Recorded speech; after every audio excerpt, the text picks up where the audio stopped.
देखिए अभी हम जमुई के श्री कृष्ण सिंह स्टेडियम में हैं और यहाँ पे हमारे साथ देख सकते हैं बीएसएस प्रशिक्षक हैं। बता दें कि गैर शैक्षणिक कार्यों के लिए इन लोगों को ट्रेनिंग दिया गया था। उसको लेकर कई दिनों से कई सालों से इन लोगों का साफ तौर पे कहना है कि 1999 से इन लोगों का ज्वाइनिंग कराया गया था ताकि सरकार जो है इन लोगों को गैर शैक्षणिक कार्यों में हिस्सा लेने दे। लेकिन अब जो सरकार की तरफ से एक लेटर निकाली गई थी, उसके बाद अब फिर से एक लेटर जारी कर दिया गया है जिसमें जो अब रिटायर्ड शिक्षक हैं उसको ही गैर शैक्षणिक कार्यों में भाग लेने और हिस्सा लेने के लिए कहा गया है। तो ऐसे में इन तमाम जो बीएसएस प्रशिक्षक लोग हैं उन लोगों के द्वारा नाराजगी प्रस्तुत की जा रही है। साथ ही क्या अगला कदम होगा ये बता दें। पहले क्या नाम होगा आपका? मेरा नाम सुनीता कुमारी, मैं जमुई प्रखंड से है ना उत्प्रेरक 1999 से विगत 1999 से कार्यरत हूँ। और आप लोग का कार्य रहता था, फिर आप लोग को हटा स्कूल जा कर के शिक्षा का दीप जलाना, शिक्षा मतलब कभी तो गीत के माध्यम से बच्चों को शिक्षा के लिए प्रेरित करना और बीएसएस का गठन करके मैंने शिक्षा संबंधित जितनी भी मतलब बातें होती थी वो हेडमास्टर, सचिव आदि जो भी मैंने है उनके बीएसएस मेंबर के लोगों के साथ हम लोग करने की बात सरकार कर हाँ, तो हम लोगों को परमानेंट नहीं करके सरकार की मंशा है कि रिटायर्ड टीचर को लिया जाए। मांग है कि हम लोग को उसमें जोड़ा जाए। जो रिटायर्ड शिक्षक को आप लेंगे और हम इतने दिनों से 24 वर्षों से इसमें काम कर रहे हैं तो हम लोग को क्यों नहीं लिया जाएगा? हम लोग को यही मांग। क्या डेली बेसिस पे काम था या फिर सरकार की किस? नहीं, डेली बेसिस पे काम था। जब काम होता था तो लगातार काम होते रहता था। उन दिनों से आप लोगों से काम लिया गया। अब जब परमानेंट का बात आया तो जब बहाली की बात हुई तो हम लोगों को दरकिनार कर दिया गया है। इसकी बैठक है, अगला क्या कदम होगा इसके बाद अगर आप लोग की बात को अगर सरकार नहीं मानती है तो हम अगला कदम उठाएंगे, पटना जाएंगे, धरना करेंगे, प्रदर्शन करेंगे कि हम लोग को इंसाफ मिलना चाहिए। चलिए, क्या नाम हुआ? मेरा नाम दीपक पांडे हुआ। चकाई प्रखंड से हम लोग हैं। जमुई जिला उत्प्रेरक पद पर हम लोग काम करते आ रहे हैं।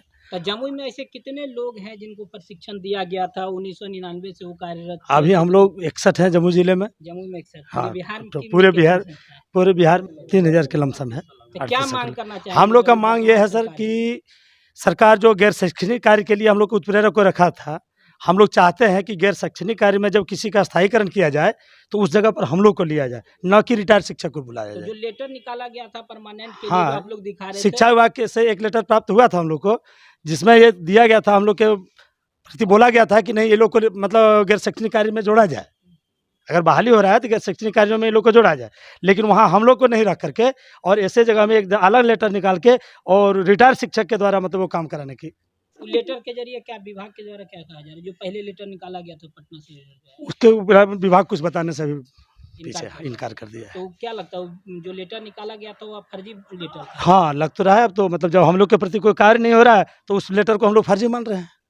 हमारा नाम मनोज कुमार सिंह, गिद्धौर प्रखंड से। गिद्धौर प्रखंड। हाँ, क्या मांग करते हैं सरकार? हम लोग मांग करते हैं कि हम लोग बहुत दिन से बेरोजगार में यहाँ पर इस संस्था से जुड़े हुए हैं और कार्यरत हैं। उसके बाद भी जब समय आता है, समायोजन की बात आती है, तो हम लोगों को छोड़कर रिटायर्ड शिक्षक को, जिसको कि मैंने पेंशन भी मिलेगा, उन लोगों को भी लिया जा रहा है और हम लोग बेरोजगारी से जूझ रहे हैं। ऐसे में हम लोग आंदोलन करना चाह रहे हैं। मेरा नाम रणवीर कुमार सिंह हुआ। हम लोग बरस 1999 से जुड़े हुए हैं और हम लोग 99 से ही बीएसएस का कार्य कर रहे हैं, बीएसएस प्रशिक्षक के रूप में।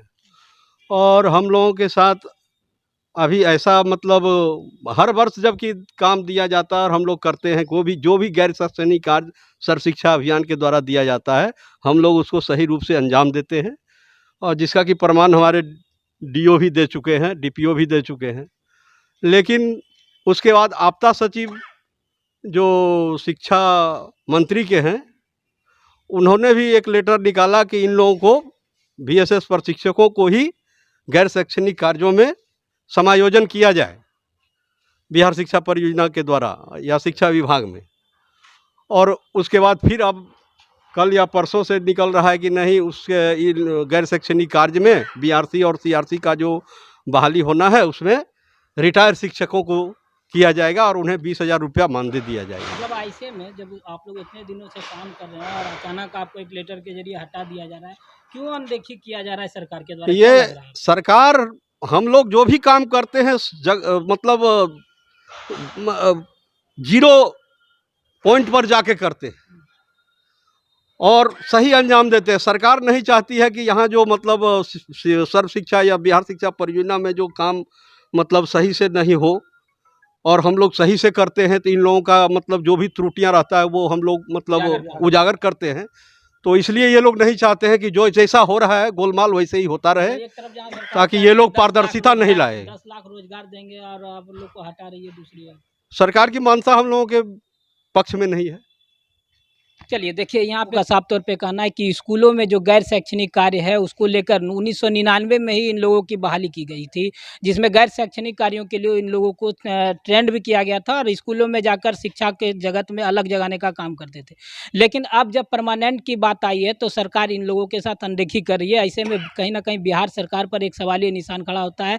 एक तरफ जहाँ तेजस्वी यादव जो बिहार के डिप्टी सीएम है, उनका साफ तौर पे कहना है कि बिहार के युवाओं को रोजगार देने की बात करते हैं, लेकिन अब जब रोजगार की बात आई है तो वैसे लोगों को रोजगार दिया जा रहा है जो पहले से कहीं ना कहीं रोजगार कर रहे थे और अब फिर से उन्हें पेंशन भी है और साथ में 20,000 रुपये की मानदेय की भी बात कही जा रही है।